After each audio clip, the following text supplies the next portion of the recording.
Miss Bala.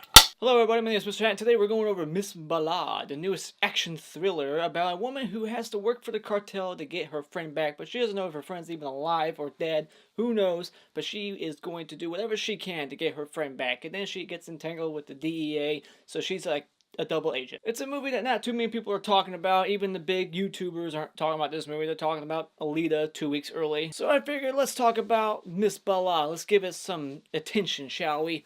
Alright, I was gonna see this movie yesterday, but I didn't. Shit happens, whatever. I'm on a tight schedule, so I gotta do what I gotta do, alright? I can't see movies all the time. But I went to go see this movie for you guys. I want to tell you about it. Should you go see it, or should you stay at home? Stay at home. Alright, but what did I like about this movie? What did I like? Well, I think that Gina Rodriguez, Gina Rodriguez, she gives a pretty good performance. She's believable, you know, she shows a lot of emotion, she gets real intense and she cries, and it was good. There's no bad performances in this movie. This movie's okay, you know, it's not terrible, but it just wasn't my movie. I like that this movie's tone's consistent. There's no weird like comedy interjected. There's nothing that feels off or out of place. This movie's the tone is consistent, and I like that. I like that there's a slight revenge element to this movie. You know, I'm a sucker for revenge movies. This movie has a slight revenge element to it. She shoots the main bad guy towards the end. He's the one who ironically taught her how to shoot. So we got something that kind of comes into play later, and I like that in film. And I guess I like that this movie tries to be realistic as much as it can. You know, it doesn't try to go for that, like, oh, she just magically turns into like a Sarah Connor badass at the end, and like a crack shot shooting people. I thought that's what they were gonna go for, but they didn't meet my expectations. They didn't go that unrealistic route. She only shoots like one person in this movie. So I like that this movie tries, it feels a little realistic. There's some unrealistic elements to it, but overall this movie's not like, you know, over the top. But overall I don't really have too many things to say about this movie, alright? Because for the most part, this movie, it was meh. I think the biggest problem with this movie is that it advertises itself in the trailer as a action thriller. It's even listed as an action thriller. Are there thrills? Maybe one scene. I think there's one scene of like tension. It's a scene where like this woman's about to be executed and she is to blame for that for happening, and you're like, oh shit, what's she gonna do? But that's it. Because you're just like, oh my god, is she gonna like admit what she did? What's she gonna do? What's she gonna do? I don't know. In action, okay, so for action, there's 3 shootouts in this movie. One in the beginning, one in the middle, and one at the end, and that's it. All those shootouts are about a minute or 2, and that's it. And the action's not even shot that well, and it's like it's not executed good.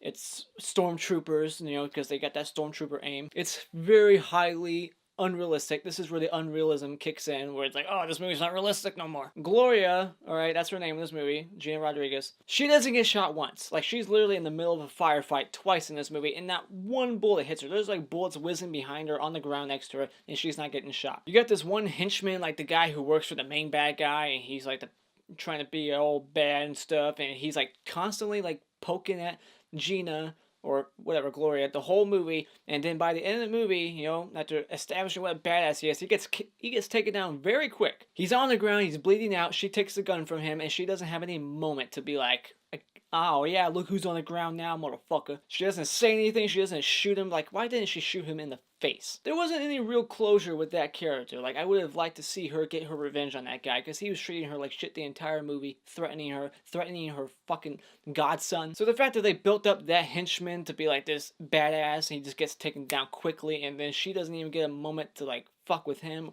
or shoot him, get revenge at all, that pissed me off. And that guy was all of a sudden in the middle of a firefight. In the middle of the movie, there's this one little firefight, and he has this grenade launcher, and he's a sudden crack shot with that shit. He can aim that grenade launcher, perfect hit, 3 for 3. He's just awesome with it. Gloria makes dumb decisions left and right in this movie. A few decisions. One gets this girl killed. Instead of just taking this chip out of the phone, because they're about to check all these phones for chips, you know, wires tap, you know, because one of them's a mole.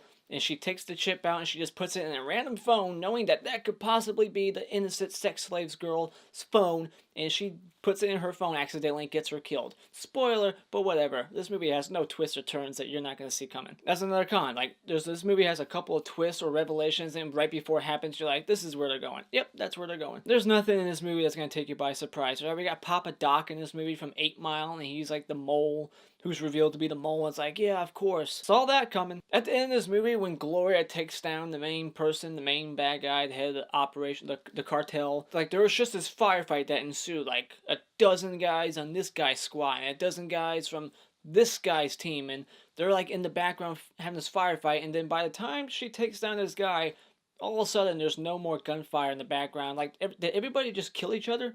And we didn't see it. The fact that she was able to like be there for like 3 to 5 minutes on that driveway in the open, taking down this main bad guy, and there was nobody else to like stop it, is bullshit. You know, where was the corrupt cops team? Why weren't they there? Where was the main bad guy's team? Why weren't they there? Did they kill each other? This is where, in a moment in the movie towards the end, where before she kills the main person, she's walking towards the exit of the house with this gun in her hand, and her friend, who she finally found.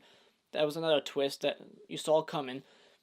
Like her being actually, like, the main bad guy knew that she was alive the whole time, and he was just lying to her to keep her working for him. Yeah, we saw that coming.